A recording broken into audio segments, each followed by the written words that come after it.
Bonsoir. Cet épisode va présenter les différentes raisons qui poussent à une recherche intégrale de la réalité. Alors, euh, rappelons en premier que le besoin de se poser et de traiter la question de la réalité n'est pas nouveau. Il accompagne l'humain depuis des millénaires. Euh, et bien sûr, il y a plusieurs raisons qui nous incitent à se poser et reposer continuellement la question de la réalité et à entamer une recherche intégrale de la réalité. Alors, première raison, et comme souligné auparavant, il importe de chercher la bonne nourriture, ça veut dire la bonne vision du monde pour notre esprit. Cela, bien sûr, incite à effectuer une recherche de la réalité pour identifier justement cette bonne vision du monde.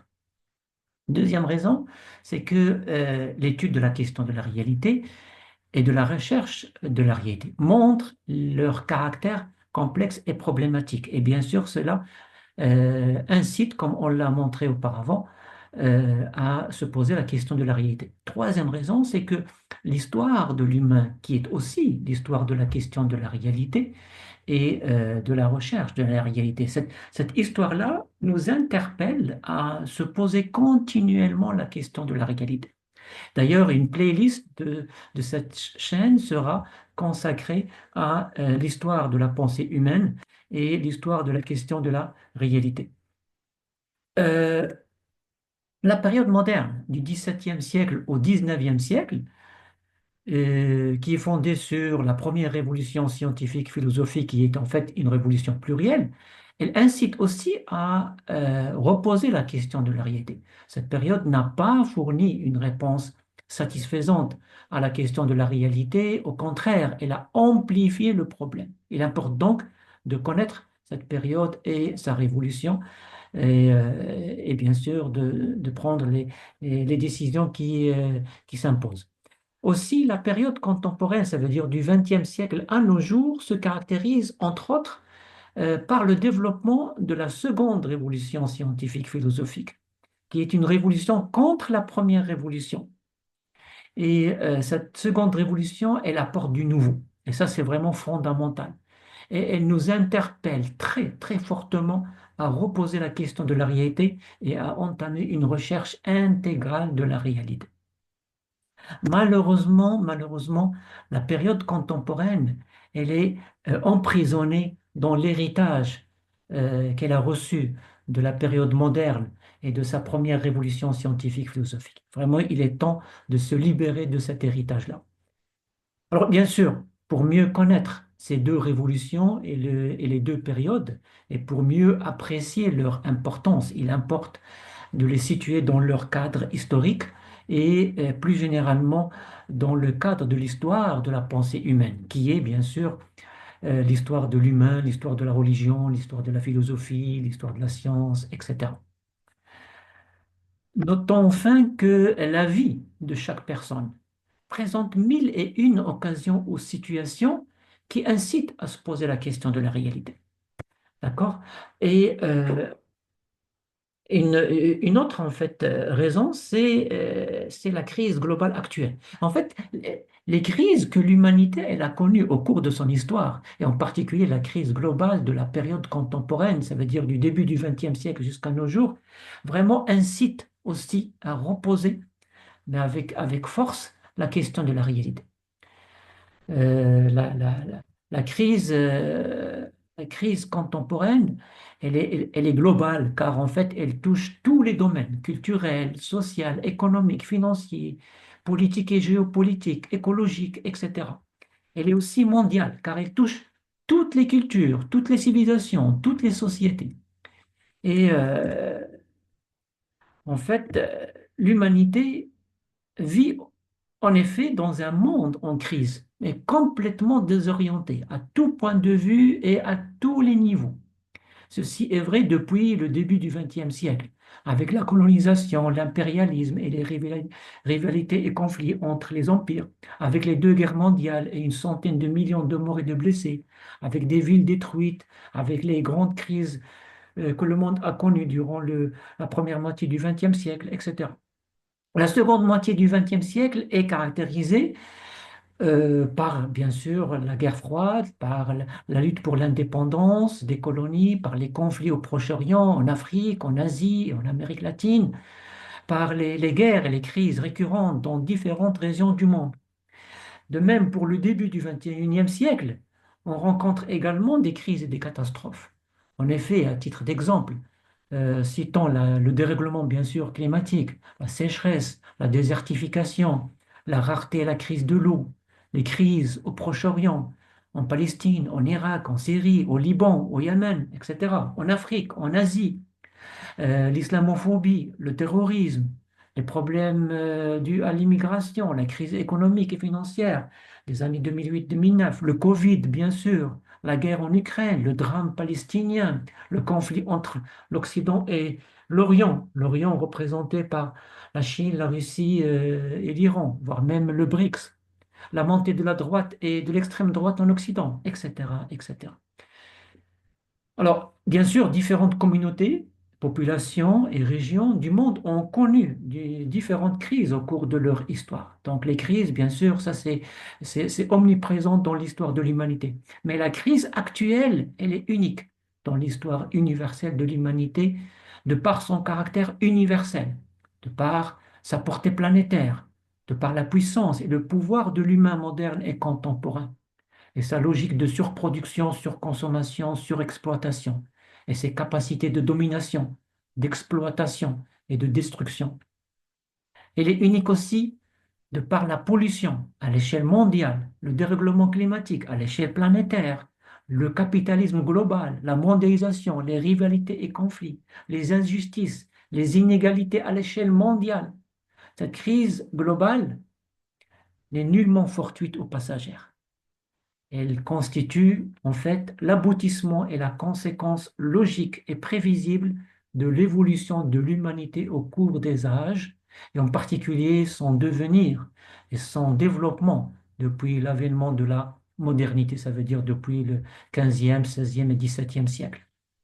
Alors, en fait, il y a bien sûr, on peut identifier différentes causes de la crise globale, mais à mon sens, en fait, il y a euh, la cause profonde de la crise globale actuelle, c'est la crise ontologique globale. Alors, justement, cette crise-là, c'est une crise, bien sûr, euh, des visions du monde, des sources ontologiques, crise de la religion, crise de la philosophie, crise de la science, crise de l'histoire, crise de la culture, crise du sens commun, etc. Et cette crise-là, bien sûr, cette crise ontologique globale, incite à reposer la question de la réalité. Alors cette crise, elle est globale car elle touche toutes les sources ontologiques, comme on l'a souligné. Elle est mondiale car elle concerne tout le monde, toutes les cultures, toutes les sociétés. Et face à cette crise-là, il y a différentes réactions. Il y a bien sûr la réaction euh, représenté par le scepticisme, le relativisme et le choix d'une philosophie pragmatique. Il y a également le retour à la religion, et on constate en fait cela à l'échelle mondiale, bien sûr avec des différences, mais c'est un retour dans la confusion et le flou. Retour au traditionnalisme, au fondamentalisme, au fanatisme, à l'intolérance, au conflit, etc., à l'incompréhension. Et il y a également le retour à la métaphysique et à la recherche de la réalité. En fait, on constate ce retour surtout suite à la seconde révolution euh, scientifique, philosophique contemporaine. Il y a aussi un autre point fondamental, c'est l'aliénation de l'humain moderne contemporain. Cette aliénation constitue également euh, une raison qui pousse à poser et reposer la question de la réalité. Et l'aliénation de l'humain, elle a commencé dès l'âge moderne. Et avec son renforcement de l'urbanisation, l'industrialisation, la mécanisation, etc. Et l'humain moderne et contemporain ne vit plus dans et avec la nature, mais dans un monde de plus en plus fermé et artificiel, un monde en béton, séparé de la nature, qui cherche à maîtriser et à exploiter. Cette aliénation, elle a commencé avec la mécanisation, En fait, c'est la mécanisation du monde, de l'humain, de la société, de la vie et de tout ce qui existe. Tout est envisagé en termes mécaniques.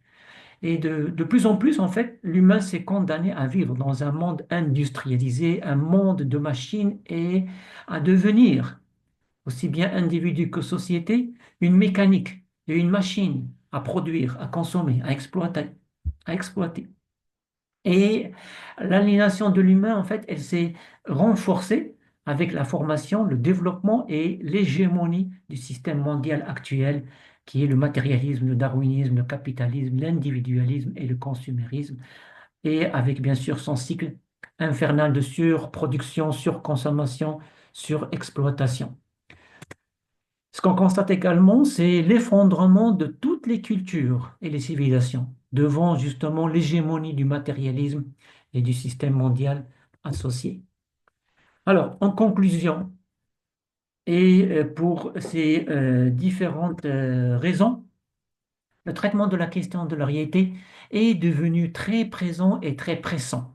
Ce n'est pas seulement une urgence pour les spécialistes de cette question, à savoir les philosophes, les scientifiques et les théologiens, mais en fait, c'est devenu urgente et pressante pour toute personne, car la question de la réalité concerne toute personne.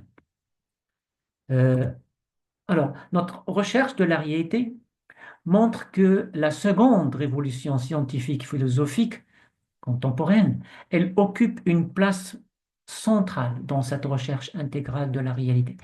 Et cette révolution, elle conduit au rejet du substantialisme, à commencer bien sûr par le matérialisme, et au développement d'une vision non substantialiste adéquate du monde. D'ailleurs, justement, le livre La science déclare la mort du matérialisme, du substantialisme au non-substantialisme, montre que cette transition, elle est dictée en premier lieu par la physique contemporaine. Alors la prochaine playlist, elle est consacrée justement à ce livre-là. Et le prochain ouvrage montrera que c'est toute la science et toute la science philosophique. En fait, la science philosophique constitue un tout dans le cadre de la recherche de la réalité. Euh, donc, toute la science-philosophie conduit à cette transition révolutionnaire du substantialisme au non-substantialisme. Et cet ouvrage, il va montrer justement les conséquences profondes et pratiques de cette transition sur notre personne, nos vies, nos sociétés et notre bioécosphère. Enfin, la transition du substantialisme au non-substantialisme, décrite par les deux ouvrages, constitue réellement un énorme progrès dans la quête de la réalité. Et donc, contrairement à l'affirmation des sceptiques, la seconde révolution, avec sa transition révolutionnaire du substantialisme au non-substantialisme, elle apporte du nouveau. Elle permet à l'humain d'approcher plus et mieux la réalité. Ainsi, et contre, pardon, et contre l'attitude sceptique qui peut conduire au relativisme, au désespoir et à l'angoisse, cette chaîne, recherche de la réalité, montre que l'histoire et le développement de la philosophie et de la science, et en particulier le développement qu'ils ont connu durant la période contemporaine, avec en particulier la seconde révolution scientifique philosophique, affirme qu'il est possible de mieux connaître la réalité et donc de s'approcher plus et mieux de la réalité. Il y a donc de l'espoir quant à la connaissance de la réalité. En effet, la transition du substantialisme au non-substantialisme constitue une étape absolument cruciale dans la connaissance de la réalité. Et cette transition, une fois connue et assimilée, est en mesure de transformer en profondeur notre personne, nos vies et la vie de nos sociétés et bien sûr le destin, le futur très proche de notre bioécosphère. Merci pour votre attention et à la prochaine.